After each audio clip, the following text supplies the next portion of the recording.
press the bell icon on the YouTube app and never miss another update. नमस्कार प्रिय विद्यार्थियों, स्वागत है आपका वीकेएस फिजिक्स एकेडमी के इस YouTube चैनल में। आज हमारे क्लास 12th का चैप्टर फर्स्ट का लेक्चर नंबर है 2। पहले लेक्चर में हमने बात की थी कि आवेश क्या होता है, किस प्रकार से उसको पैदा किया जाता है एक वस्तु से दूसरी वस्तु पर, यानी किस प्रकार से वस्तुओं को आवेशित किया जाता है। उसी क्रम में बढ़ते हुए हमने कुछ प्रयोगों के आधार पर यह बताया था कि आवेश जो है दो प्रकार के होते हैं, धनावेश और ऋणावेश। वो प्रयोग किए थे बेंजामिन फ्रैंकलिन ने, और उन्होंने अपने अनुभव के आधार पर यह कहा कि ये धनावेश है, ये है ऋणावेश। यानी कि दो छड़ हमने ली थी, एक कांच की छड़ है और एक ली थी हमने एबोनाइट की छड़। तो कांच की छड़ पे जो आवेश आता है उस आवेश को बेंजामिन फ्रैंकलिन ने धनावेश माना, और जो आवेश एबोनाइट की छड़ पे आता है उसे बेंजामिन फ्रैंकलिन ने ऋणावेश माना था। उससे पहले मैं एक बात और बताना चाहता हूं कि कल मैंने ये जो छड़ें बनाई थी ये यहां से स्क्वायर थी, यानी बिल्कुल इस टाइप से किनारों वाली थी, और बुक के अंदर ये जो है वो गोलाई के अंदर दी गई है। इससे ज्यादा फर्क नहीं पड़ता है। ये हम कह सकते हैं कि इसमें एक आवेश क्षरण की कंडीशंस होती हैं। वो कंडीशंस जो है वो जब हम चैप्टर में आगे बढ़ेंगे तो सतत आवेश वितरण एक टॉपिक आएगा। उसमें जब आवेश किसी छड़ पे होता है, किसी पृष्ठ पे होता है या किसी आयतन वाली वस्तु पे होता है, तो हमें ये बातें हमारी क्लियर होंगी कि हम कैसी छड़ वह ले सकते हैं। इसके साथ साथ चालक और अचालक वस्तु का भी प्रभाव इनमें पड़ता है। इस आवेश क्षरण के अंदर वस्तुएं चालक हैं या कुचालक हैं, इनका भी प्रभाव पड़ेगा। तो हमारी कांच की छड़ है वो कुचालक है, एबोनाइट की छड़ है वो कुचालक है। इस चीज को आप इस प्रकार से भी समझ सकते हैं कि अगर हम एक स्केल लें और इसको अपने बालों से रगड़ें तो वो भी तो आकर्षित करता है छोटी वस्तुओं को, कागज के टुकड़ों को या मिट्टी के कणों को। तो क्या उसके किनारे गोल हैं? नहीं है, वो भी तो आकर्षित करता है। तो इस प्रकार से इनमें कंफ्यूजन हमें नहीं रहना है। अगर आप बुक के अकॉर्डिंग बनाना चाहते हैं, वैसे नहीं बनाना चाहते, तो आप उसको सीरीज जो उसकी गोल कर सकते हैं। तो अब देखिए, बेंजामिन फ्रैंकलिन ने कांच की छड़ को धनावेश मान लिया, यानी धनावेशित मान लिया, और एबोनाइट की छड़ को क्या मान लिया? ऋणावेशित मान लिया। लेकिन क्या आपने सोचा कि जिन कपड़ों से और जिस खाल से उनको रगड़ा गया था उनके साथ क्या हुआ? क्या उनपे कोई आवेश आया या नहीं आया? और आया तो कैसा आवेश आया? इसी की चर्चा अब हम कर रहे हैं। तो ये अपनी ग्लास छड़ थी, ग्लास की रोड कांच की छड़ थी, जिसपे धनावेशित माना गया इसको, और ये आपकी था रेशम का कपड़ा जिससे इसको रगड़ा गया था, यानी घर्षण इसको करवाया गया था। ये बिल्ली की खाल है मान लीजिए। इसके साथ जब एबोनाइट की छड़ को घर्षण करवाया गया तो इस पे नेगेटिव चार्ज माना गया। इस प्रकार से दो प्रकार के आवेशों की व्याख्या की गई, जिनमें एक धनावेश होता है, एक ऋणावेश होता है। तो इन कपड़ों पर कैसा आवेश आया, जैसे ये कपड़ा और ये बिल्ली की खाल, इन पे कैसा आवेश आया या नहीं आया? क्या ये भी ऋणावेशित हुई, धनावेशित हुई, या इनमें कोई प्रभाव नहीं पड़ा? इसके लिए हमें जाना होगा परमाणु, यानी पदार्थ जो है, कोई भी पदार्थ जो है, एबोनाइट की छड़ है, ये कपड़ा है, ये खाल है, ये ग्लास रोड है, सभी में पदार्थ है, सभी में परमाणु है। तो हमें परमाणु का कॉन्सेप्ट थोड़ा सा ध्यान देना है कि उसमें क्या होता है। फिर हम ये समझ पाएंगे कि इन पे जो चार्ज है वो आएगा, नहीं आएगा, या आएगा तो कैसा इन पे चार्ज जो है आता है। तो ये हमारा परमाणु है, और हम जानते हैं कि परमाणु के नाभिक में प्रोटॉन और न्यूट्रॉन होते हैं, जिन्हें हम संयुक्त रूप से न्यूक्लियॉन्स कहते हैं, और इसके चारों ओर विभिन्न कक्षाओं में इलेक्ट्रॉन्स चक्कर लगाते रहते हैं। न्यूट्रॉन पे कोई आवेश नहीं होता, वो उदासीन होता है।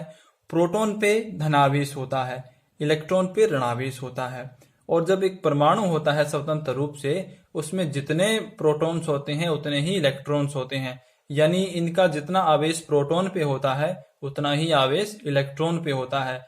लेकिन प्रोटॉन पे होता है धनावेश, इलेक्ट्रॉन पे होता है ऋणावेश। तो जब इस पूरे परमाणु में आवेश की मात्रा संतुलित है, जितने प्रोटॉन है उतने ही इलेक्ट्रॉन है, तो ये परमाणु जो है वो विद्युत रूप से क्या होता है? उदासीन होता है। विद्युत रूप से क्या होता है, उदासीन होता है, न्यूट्रल होता है, यानी किसी भी प्रकार का इसमें आवेश नहीं है, यानी ये आवेशित नहीं है। मैं कहूं आवेशित नहीं है, चार्ज नहीं है। आवेश है फंडामेंटली, धनावेश भी इसमें है, ऋणावेश भी इसमें है, लेकिन इसमें आवेशित नहीं है, ये चार्ज नहीं है। अब यहां से एक बात मैं आपको क्लियर करना चाहूं कि एक तो होता है चार्जलेस, एक तो होता है चार्जलेस और एक होता है न्यूट्रल। न्यूट्रल को कहते हैं उदासीन और चार्जलेस को कहते हैं आवेश रहित। ठीक है, तो ये परमाणु देखिए आप, इस परमाणु में क्या आवेश हैं? बिल्कुल है, प्रोटॉन भी है, इलेक्ट्रॉन भी हैं। तो ये उदासीन है, यानी इसे आप कहेंगे कि इसमें चार्ज तो है लेकिन संतुलित मात्रा में है, एक दूसरे को कैंसिल करते हुए हैं, एक दूसरे का प्रभाव ये कैंसिल कर रहे हैं, तो इसे आप कहेंगे न्यूट्रल।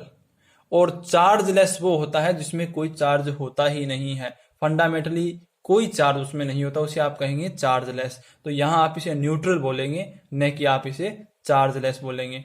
तो अब ये संतुलित मात्रा में है। अब अगर कोई ऐसी विधि मेरे पास हो जिससे यहां से मैं एक या दो इलेक्ट्रॉन या ज्यादा इलेक्ट्रॉन इससे निकाल दूं बाहर, तो क्या होगा? अगर इस परमाणु से एक या दो या ज्यादा इलेक्ट्रॉन बाहर निकल जाते हैं तो प्रोटॉन की संख्या जो है वो बढ़ जाएगी। यानी मेरा कहने का अर्थ यह है कि इस पे धनावेश की संख्या बढ़ जाएगी, क्योंकि जब इलेक्ट्रॉन बाहर चला जाएगा तो पहले बराबर मात्रा में प्रोटॉन और इलेक्ट्रॉन थे, तो धनावेश की संख्या बढ़ जाएगी। यानी ये बॉडी कैसी हो जाएगी? पॉजिटिव रूप से चार्ज हो जाएगी। ये बॉडी, ये परमाणु धनावेशित हो जाएगा। ऐसा ही कुछ इन रेशम के कपड़े और ग्लास रोड जो आपकी है, या एबोनाइट की छड़ और बिल्ली की खाल के साथ है, ऐसी ही कंडीशन होती है। ये प्रक्रिया जो है जिसमें आवेश एक स्थान से दूसरे स्थान तक जाता है, इसे आप कहते हैं आवेशन का सिद्धांत। अब इलेक्ट्रॉन ही ट्रांसफर होते हैं, प्रोटॉन ट्रांसफर कभी नहीं होते। प्रोटॉन नाभिक के अंदर ही रहते हैं, इलेक्ट्रॉन है वो एक बॉडी से दूसरी बॉडी में जाते हैं और दूसरी बॉडी से पहली बॉडी में भी आ जाते हैं। अब इलेक्ट्रॉन अगर एक स्थान से दूसरे स्थान पे जा रहे हैं तो इसमें बहुत सारी बातें आपको समझने वाली हैं। यहाँ पे आप बिल्कुल ध्यान देंगे। मैं अब जो बातें आपको बताने जा रहा हूँ काफी इंपॉर्टेंट और बेसिक बातें हैं जो आगे आपके पूरे चैप्टर में, पूरे फिजिक्स में काम आती रहेंगी। तो अब इनके साथ क्या हो रहा है कि जब इन दोनों में आपस में फ्रिक्शन नहीं किया गया था, घर्षण नहीं किया गया था, तो रेशम के कपड़े और ये जो कांच की छड़ थी, दोनों पदार्थ से मिलकर बने हैं, दोनों एक मटेरियल हैं, यानी दोनों में परमाणु है और परमाणु में संतुलित मात्रा में आवेश होते हैं, यानी दोनों ही संतुलित मात्रा में इनमें आवेश थे। लेकिन जैसे ही आपने इस ग्लास छड़ को रेशम के कपड़े से रगड़ा, फ्रिक्शन किया, तो यहां से जो इलेक्ट्रॉन थे, इस ग्लास रोड से इलेक्ट्रॉन जो थे वो ट्रांसफर होके इस रेशम के कपड़े में आ जाते हैं। क्योंकि मैंने अभी आपको बताया कि इलेक्ट्रॉन ही ट्रांसफर होते हैं।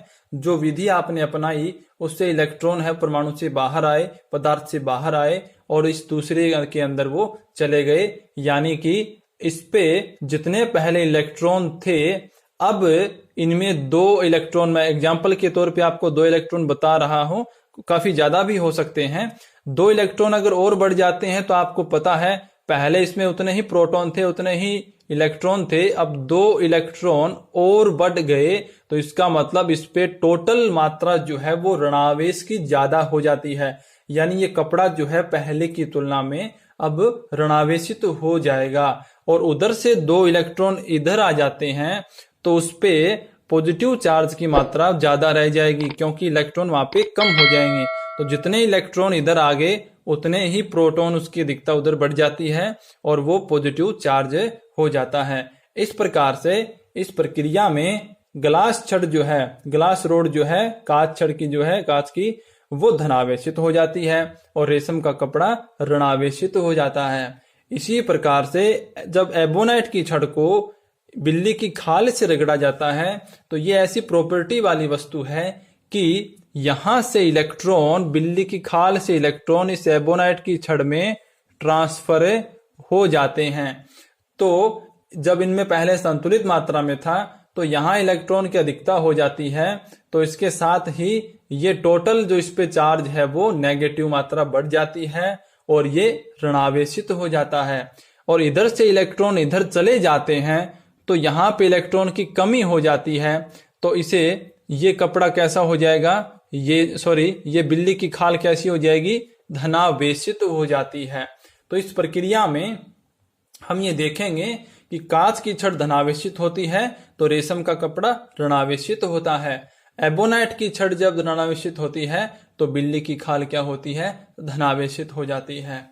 अब आप इसके साथ साथ ये भी देख सकते हैं कि इलेक्ट्रॉन यानी जो आवेश है वो बाहर से कहीं से नहीं आया है, ये टोटल एक सिस्टम है, दोनों का मिलकर बना हुआ सिस्टम है।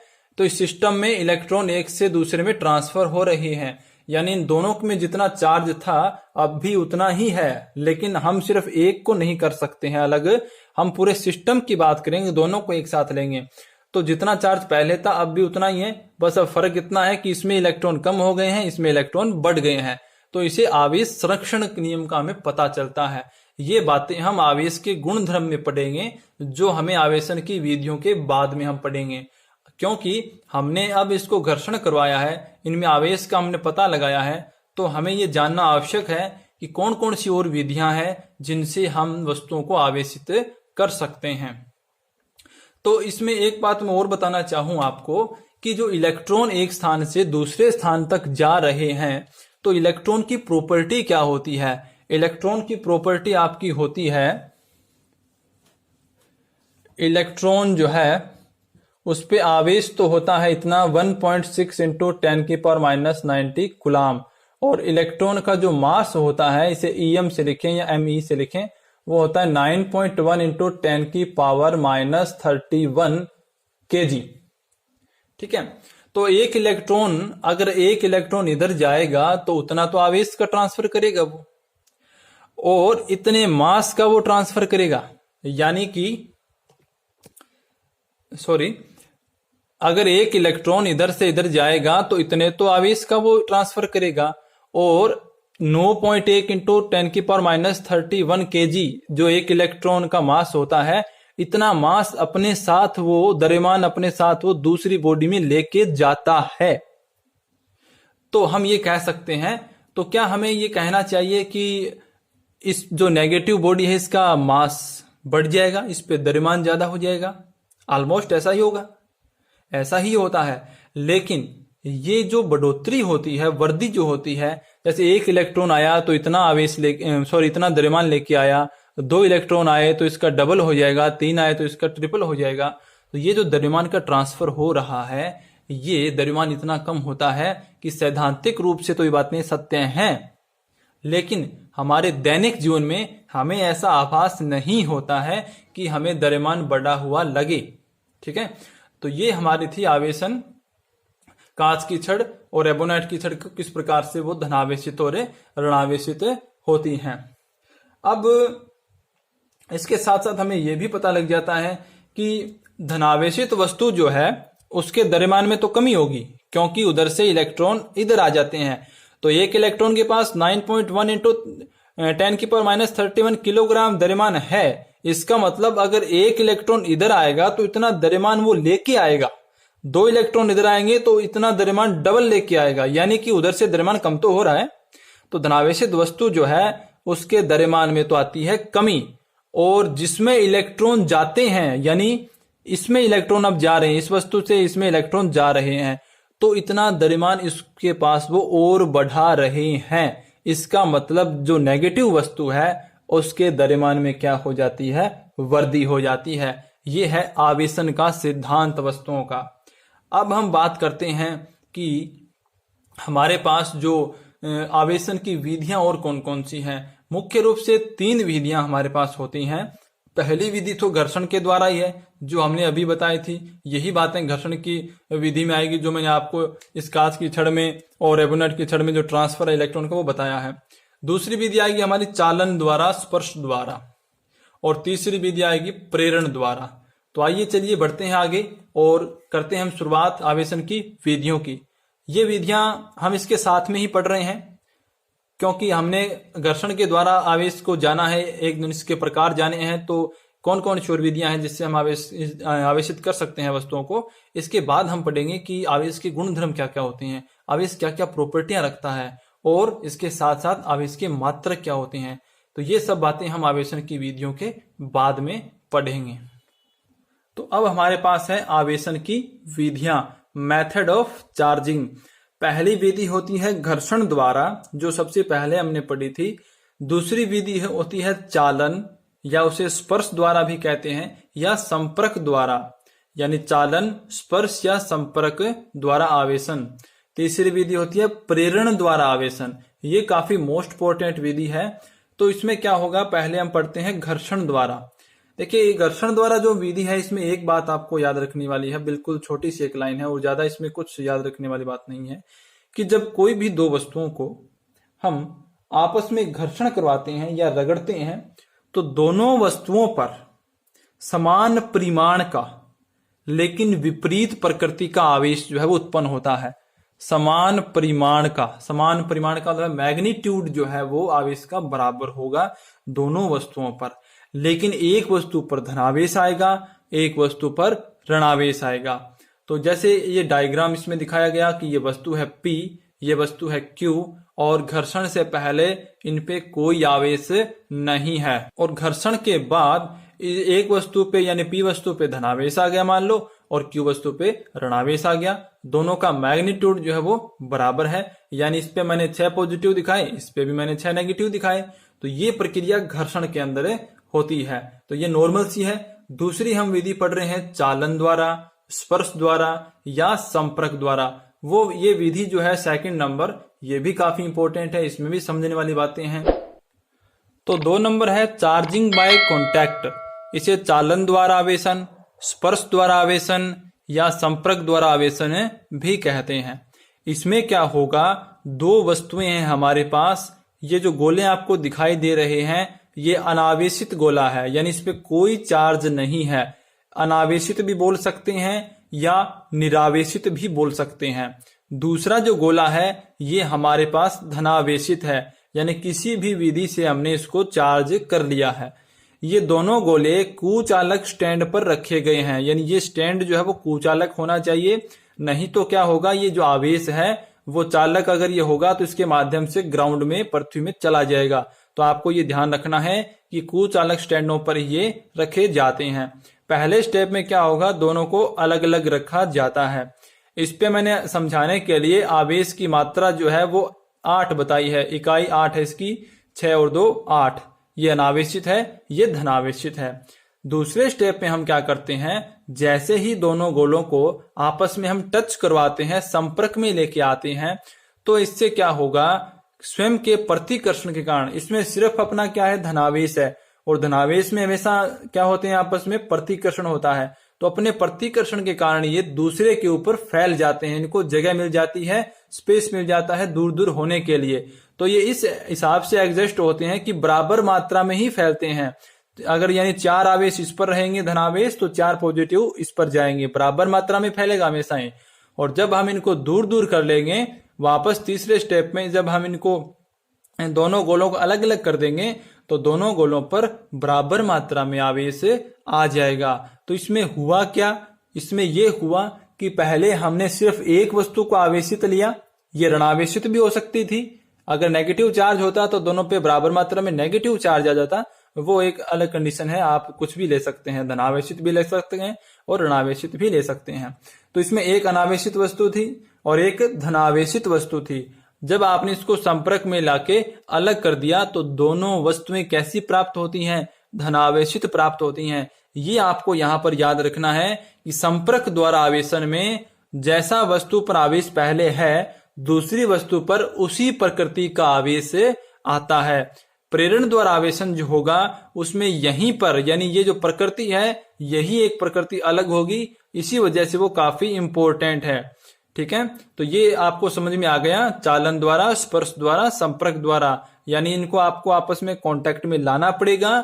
आवेश जो आएगा बराबर मात्रा का आएगा, और प्रकृति जो है वही प्रकृति होगी जो पहले धनावेशित वस्तु या आपने ऋणावेशित वस्तु जो भी ले रखी है जिस भी प्रकृति की, उसी प्रकृति का आवेश अनावेशित वस्तु पर आता है। तीसरी जो अपनी विधि है यह है प्रेरण द्वारा आवेशन। ये काफी इंपॉर्टेंट है, चार्जिंग बाय इंडक्शन। तो इसमें पहले आप इसकी डेफिनेशन देख लीजिए कि वह प्रक्रिया जिसमें एक आवेशित वस्तु दूसरी अनावेशित वस्तु को स्पर्श किए बिना ही, नोट द पॉइंट, स्पर्श किए बिना ही, यानी स्पर्श नहीं करेगी, एक आवेशित होगी दूसरी अनावेशित होगी, स्पर्श किए बिना ही विपरीत प्रकृति से आवेशित कर देती है। यानी जो वस्तु आवेशित है उस पे जैसा प्रकृति का आवेश है, जैसे धनावेश है, तो आवेशित होने के बाद क्या होगा, वो नेगेटिव रूप से आवेशित होगी, और अगर वो आवेशित वस्तु नेगेटिव है तो क्या होगा, धनावेशित रूप से, यानी जो पॉजिटिव चार्ज से आवेशित वो अपनी वस्तु हो जाएगी। यानी जैसा चार्ज आप लेके आओगे सबसे पहले, उससे विपरीत प्रकृति का आवेश पैदा होगा प्रेरण द्वारा आवेशन में। इसके लिए हम एक डायग्राम की हेल्प लेते हैं। इसमें देखिए धात्विक गोला हमने एक लिया है, धातु का गोला है, और जानते हैं आप धातु है वो सुचालक होती है, उसमें फ्री इलेक्ट्रॉन होते हैं। ये एक कुचालक स्टैंड पे रखा गया है, धात्विक गोला है, कुचालक स्टैंड पे रखा गया है, लेकिन ये अनावेशित है क्योंकि इसमें इलेक्ट्रॉन और प्रोटॉनों की संख्या बराबर है। अब हम क्या करते हैं, एक ऋणावेशित छड़ इसके पास लेके आते हैं, ऐसी छड़ जिसपे नेगेटिव चार्ज है। हमें इसको टच नहीं करवाना है, स्पर्श नहीं करवाना है, बस इसके पास लेके आएंगे। तो इससे क्या होगा कि जो इस गोले के अंदर धनावेश और जो ऋणावेश है, तो इस साइड में टोटल वितरित होते हैं, वो तो धनावेश के साथ ही ऋणावेश रहता है। तो इस साइड में जो नेगेटिव होते हैं, ऋणावेश जो होते हैं, वो इस छड़ से प्रतिकर्षित होके, यानी इस छड़ में जो नेगेटिव आवेश है उनसे प्रतिकर्षित होके इस गोले के दूसरे भाग में चले जाते हैं, यानी दाईं तरफ चले जाते हैं, और बाईं तरफ सिर्फ रहता है पॉजिटिव, क्योंकि नेगेटिव पॉजिटिव को आकर्षित करता है। अब इस प्रकार से क्या हुआ कि इस सिरे में सिर्फ पॉजिटिव चार्ज इकट्ठा हो जाते हैं, यानी इसे ही तो कहते हैं प्रेरण द्वारा आवेशन करना। यानी इस सिरे में सिर्फ पॉजिटिव चार्ज हो गए, इस सिरे में सिर्फ नेगेटिव चार्ज इकट्ठे हो गए, ये प्रेरण कहलाता है। तीसरे स्टेप में हम क्या करते हैं कि अगर हम इस नेगेटिव चार्ज को बाहर निकाल सकें तो हम इस बॉडी में सिर्फ एक प्रकृति का चार्ज रखेंगे पॉजिटिव, और हम इस बॉडी को यानी इस गोले को क्या कर सकते हैं, आवेशित कर सकते हैं। तो इसके लिए हम क्या करते हैं, एक वायर लेते हैं, हम उस वायर को इस गोले के इस भाग में टच करवा के और इसको ग्राउंड यानी पृथ्वी से जोड़ दिया जाता है।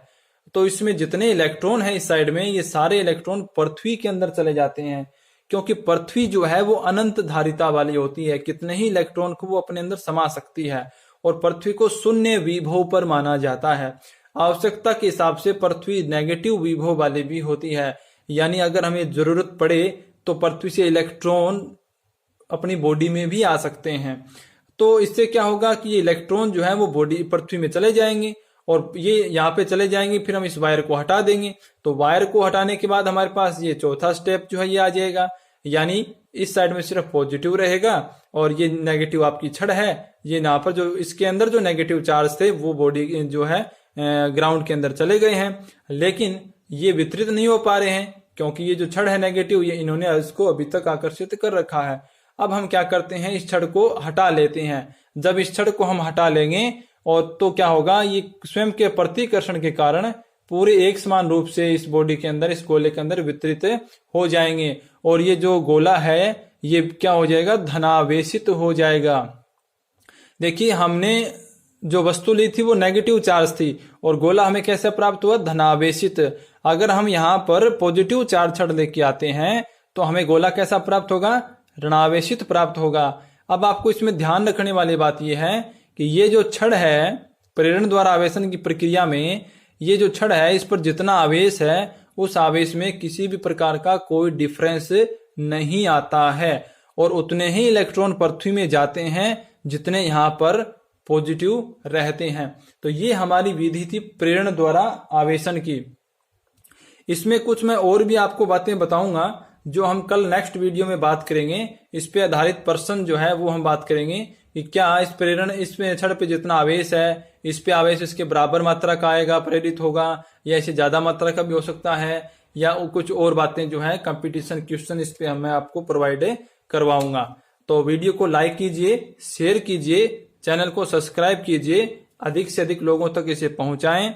और टोटल आप इसको रफ कॉपी ले लीजिए अपनी या नोटबुक ले लीजिए, उसमें जो जो बातें मैंने आपको बताई हैं रफली आप इसको नोट करते जाएं, जिससे आपको इसको वापस से रिवाइज करने में आसानी रहेगी।